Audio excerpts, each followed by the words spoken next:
ఓం సాయిరామ్. సాయి భక్తులందరికీ నమస్కారం అండి. అందరూ ఎలా ఉన్నారు?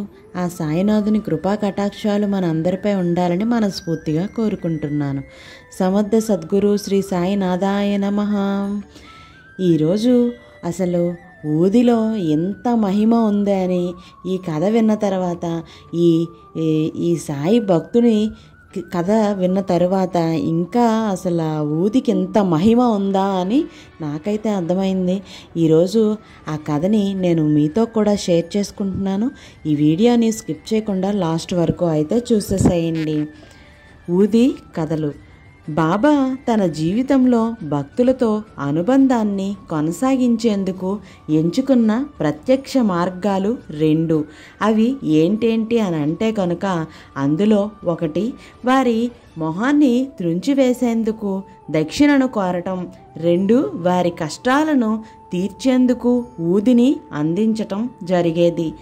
అప్పుడే డబ్బు మనిషికి ఉన్న మొహానికి చిహ్నమైతే విభూది ఈ ప్రపంచం నశ్వరం అన్న సందేశానికి ప్రతీకగా ఉండేది. ఈ రెండింటి ద్వారా బాబా తన భక్తులకు అపూర్వమైన అనుభవాలను అందిస్తుండేవారు. భక్తుల కష్టాలను తీర్చటంలో ఊది పాత్ర గురించి ప్రత్యేకంగా చెప్పుకోవాల్సిందే. అసలు ఊదిని తన ఆస్తిగా భక్తులకు ఇచ్చే కానుకగా బాబా చెప్పేవారు. అంతటి ఊది మహిమను వివరించేందుకు హేమంత్ పంత్ తను రాసిన సాయి చరిత్రలో 1 కాదు 2 కాదు ఏకంగా 3 అధ్యాయాలనే కేటాయించారు. వాటిల్లోంచి కొన్ని కథలనేవి ఈరోజు మనం కూడా విందాం రండి. ఊదిని కానక్కర్లేదు. ఊది అంటే బాబాగారి ధునిలో నిత్యం కాలే కట్టెల బూడిదే కాదు. అవసరమైనప్పుడు బాబాను తలుచుకొని దాల్చినదైతేనే ఊది సమానమైన మహిమతో నిండిపోతుంది. బూడిదనే నమ్ముతున్నప్పుడు ఇక అందులో గుణగుణాల ప్రస్తావన ఎందుకని ఉంటుంది? అందుకే బాబా భక్తుడైన నారాయణరావు గారు తన స్నేహితుడు తేలుకాటుతో విలవిల్లాడిపోతున్నప్పుడు గాయం మీద రాసేందుకు ఊది కోసం వెతికాడు. కానీ ఎంతకీ ఊది కనిపించకపోవటంతో అగరొత్తు నుంచి రాలిన బూడిదనే ఊదిగా భావించి తన స్నేహితుడి గాయానికి రాశారు. నారాయణరావు గారు ఇలా బూడిదని గాయానికి అంటించి అలా చేతిని పైకి తీయగానే నొప్పి మాయమైపోయింది. ఓం సాయిరామ్. ఇలాంటి సంఘటనే నానాసాహెబ్ హయాంలోని జరిగింది. నానాసాహెబ్ ఒకనాడు టానా రైల్వే స్టేషన్లో నిల్చొని ఉండగా తన స్నేహితుని కుమార్తె ప్లేగు వ్యాధితో బాధపడుతున్న కబురు తెలిసింది. వెంటనే రోడ్డు మీద ఉన్న కాస్త మట్టిని తీసుకొని సాయిని తలుచుకొని తన ఎదురుగా ఉన్న భార్య నుదుటి మీద రాశారు. అంతే ఆ క్షణం నుంచే తన స్నేహితుని కుమార్తెలో రోగ లక్షణాలు సద్గుణమైపోయినట్లు తెలిసింది. జామేర్ లీల. బాబా మహిమలలోకెల్లా మహిమాన్వితమైన జామేర్ వృత్తాంతం. బాబా పరమ భక్తుడైన నానాసాహెబ్ కూతురు మైనతాయి పురిటి నొప్పులతో సతమతమైపోతోంది. తాను ఎంత బాబాగారి భక్తుడైనప్పటికీ కూడా నానాసాహెబ్కు ఆమె స్థితిని చూసి భయం మొదలైంది. అందుకే ఈ పరిస్థితిని స్వయంగానే చక్కదిద్దుకుందామనుకున్నారు బాబాగారు. షిరిడి నుంచి తన స్వగ్రామానికి బయలుదేరుతున్న రామ్గిర్ బువా అనే భక్తుని చేతికి ఊదిని హారతి పాటను ఇచ్చి వాటిని నానాసాహెబ్కు అందించమని చెప్పారు. రామ్గిర్ బువా వద్దనేనేమో నానాసాహెబ్ ఇంటికి చేరుకున్నంత డబ్బు లేదయ్యా. అయినా ఓ ఆగంతకుడు రామగిర్ బువాను జలగాం నుంచి జామేర్కు తన టాంగాలో తీసుకొని పోవటం, జామేర్ దగ్గరలో రామ్గిర్ బువా టాంగాను దిగగానే అది అదృశ్యం కావటం తరచూ వినే ఘట్టమే కదా. బాబా స్వయంగా పంపిన ఊదిని మైనతాయికి అందించి హారతి పాటని కూడా కొద్ది నిమిషాలలోనే సుఖప్రసవం జరిగిన వార్త నానాసాహెబ్ చెవిన పడింది. ఇంతకీ రామ్గిర్ బువాను గమ్యాన్ని చేర్చిన ఆ ఆగంతకుడు ఎవరో, ఆ టాంగా ఎక్కడిదో ఎవరికి అంతు చిక్కకుండా పోతుంది. ఈ జామేర్ లీల గురించి తరువాత కాలంలో తమిళనాడుకు చెందిన బివి నరసింహారావు స్వామి గారు కూలంకషంగా అధ్యయనం చేసుకున్నారు. అది ఈ ఘట్టానికి ప్రత్యక్ష సాక్షులైన మైనతాయి రామ్గిరి బువాలతో మాట్లాడి సచ్చరిత్రలో ఉన్నదంతా నిజమేనని ధృవీకరించారు. ఓం సాయిరామ్. సర్వరోగ నివారిణి. బాబా చరిత్రలో ఊదికి సంబంధించిన మహిమలు అడుగడుగున కనిపిస్తాయి.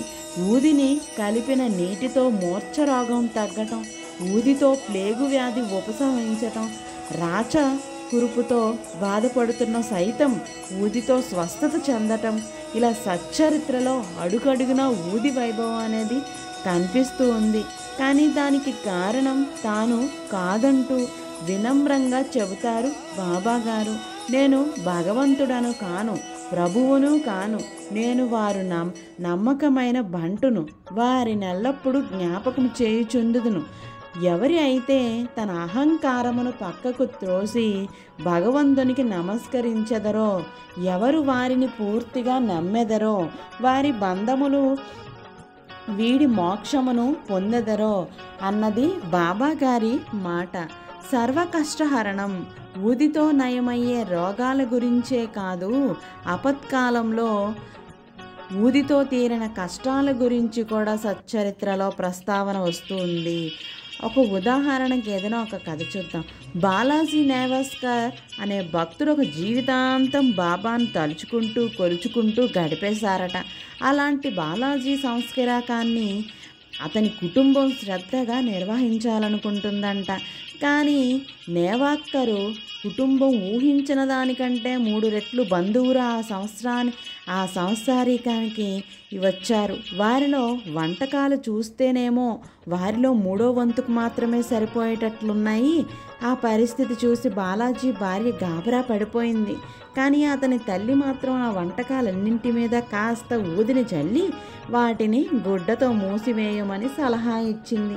ఇది సాయి ఆహారమేనని, ఆయనే తమను ఆ స్థితి నుంచి కాపాడతారని అభయం ఇచ్చింది. బాలాజీ తల్లి నమ్మకం ప్రకారమే వండిన పదార్థాలు అందరికీ సరిపోవటమే కాకుండా ఇంకా మిగిలిపోయాయి కూడాను. బాబా సచ్చరిత్రలోనూ ఆయన గురించి ఇతరత్ర ఉన్న సాహిత్యంలోనూ ఇలాంటి మహిమలు కొకొల్లలుగాను కనిపిస్తూ ఉంటాయి. ఇక భక్తుల వ్యక్తిగత అనుభవాల గురించి అయితే చెప్పనే అవసరం లేదు. నమ్మిన వారికి నమ్మినంత అని ఆ భగవంతుణ్ణి సచ్చరిత్రలో రాసిన కథలు. మీకు కూడా విభూది గురించి మీరు కూడా మీ జీవిత చరిత్రలో వినే ఉంటారు కదా. అసలు ప్రపంచంలోనే తొలి బాబా గుడి బేవ్పూరి అనే ప్రాంతంలో అనే గ్రామంలో ఉండేది. అది ఎక్కడుండేది అని అంటే ముంబై పూణేలకు మధ్య ఉన్న రైలు మార్గంలో కనిపించే ఒక చిన్న గ్రామం బేవ్పూరి. 1916లో ఇక్కడ నిర్మించిన సాయిబాబా ఆలయమే ప్రపంచంలోనే మొట్టమొదటి బాబా గుడి. ఈ ఆలయంలోని విగ్రహాన్ని సాక్షాత్తు బాబా గారే అందించటం ఒక విశేషం. అయితే ఈ ఆలయాన్ని నిర్మించిన కేశవ రామచంద్ర ప్రధాన్ ఒక నాస్తికుడు కావటం మరో విశేషం. రామచంద్ర ప్రధాన్ బేవ్పూరి గ్రామానికి చెందిన రామచంద్రపుర ప్రధాన్ ఒక సాధారణ గుమస్తా. ముంబైలో నివసించే ఒక పార్శ్వవర్తకుని వద్ద అతను పనిచేసేవారు. తన యజమాని ఇచ్చిన రుణాలను వసూలు చేసుకోవటమే రామచంద్ర పని. అలా పని మీద రామచంద్ర నాసిక్ వంటి ప్రాంతాల్లో తిరుగుతూ ఉండేవారు. రామచంద్రకి ఒక స్నేహితుడు ఉండేవాడు. ఆ స్నేహితునికి బాబా మీద మహాగురి. రామచంద్ర షిరిడీకి దగ్గరగా వెళ్ళినప్పుడల్లా తనతో కలిసి షిరిడీకి రమ్మని ప్రాధేయపడేవాడు స్నేహితుడు.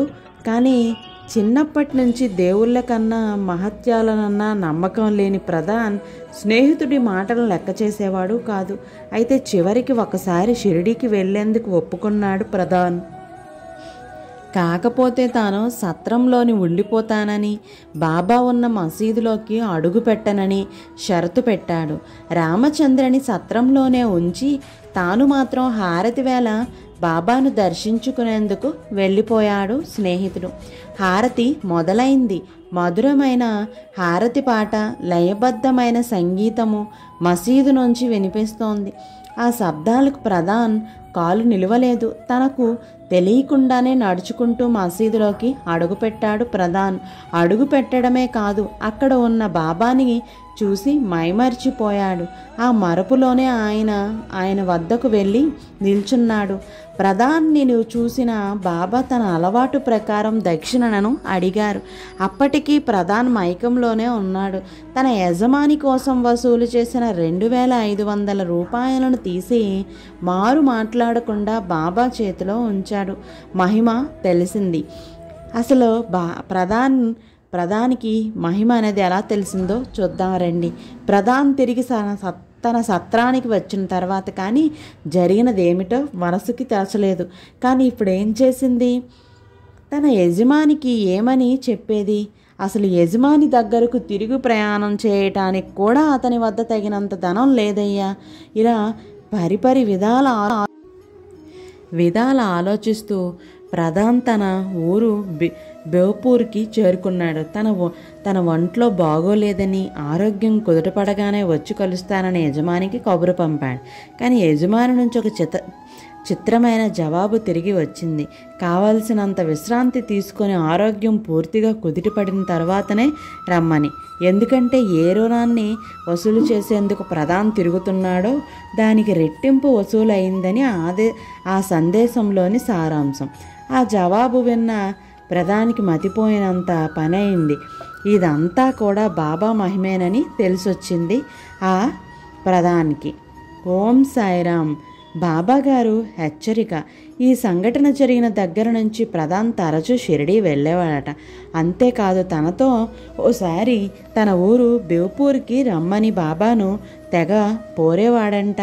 అలా పోరగా చివరికి ఓసారి బాబాగారు విసిగిపోయి తన విగ్రహాన్ని ప్రధాన్ చేతిలో ఉంచి, బేవ్పూర్కి వెళ్ళి ఒక ఆలయాన్ని నిర్మించు, అందులో ఈ విగ్రహాన్ని ప్రతిష్ఠ చేయి, ఇక నువ్వు షిరిడీకి రానవసరమే లేదు, అన్నీ అక్కడే తేల్చి చెప్పేశారు అని చెప్పారు. అన్నీ అక్కడే జరుగుతుంది, నువ్వు పూజ చేసుకోవాలన్నా ఏం చేసుకోవాలన్నా అని. అప్పుడు తొలి ఆలయం అనేది ఎక్కడ నిర్మించారు అన్నది బాబాగారి అనుజ్ఞను అనుగుణంగా ప్రధాన్ 1916లో ఒక ఆలయాన్ని నిర్మించి బాబాగారి స్వహస్తాలతోనే అందించిన విగ్రహాన్ని ప్రతిష్ఠించాడంట. బాబా వాగ్దానం చేసినట్లుగానే ఆయన ఉనికి తరచూ అక్కడ భక్తులకు అనుభవం అయ్యేది. ఆలయానికి ఎదురుగా ఉన్న చెట్టు నీడన బాబా విశ్రమించటం కనిపించేది. తెల్లవారుజామున 3 గంటలకు ఆలయం తలుపులు తెరుచుకున్న చప్పుడు వినిపించేది. బేవ్పూరి చాలా చిన్న గ్రామమే అయినప్పటికీ అక్కడి బాబా ఆలయానికి ఉన్న విశిష్టత గురించి తెలుసుకున్న భక్తులు ఎక్కడికెక్కడి నుంచో వస్తున్నారు. పచ్చటి పొలాల మధ్య ప్రశాంతమైన వాతావరణం మధ్య ఉన్న బేవ్పూరి గుడి ఇప్పటికీ బాబా ఉనికిని చాటుతూనే ఉంది. ఓం సాయిరామ్. ఈరోజు కథలు మీకు నచ్చినట్లయితే లైక్, షేర్, సబ్స్క్రైబ్ చేయండి. మీలో ఎవరైనా బేవ్పూర్లో ఉన్న బాబాగారి విగ్రహాన్ని చూసినట్లయితే కామెంట్ సెక్షన్లో కామెంట్ చేయండి. రేపటి సాయి వాక్కుతో మళ్ళీ కలుద్దాం. సర్వే జన సుఖినో భవంతు. Thank you for watching.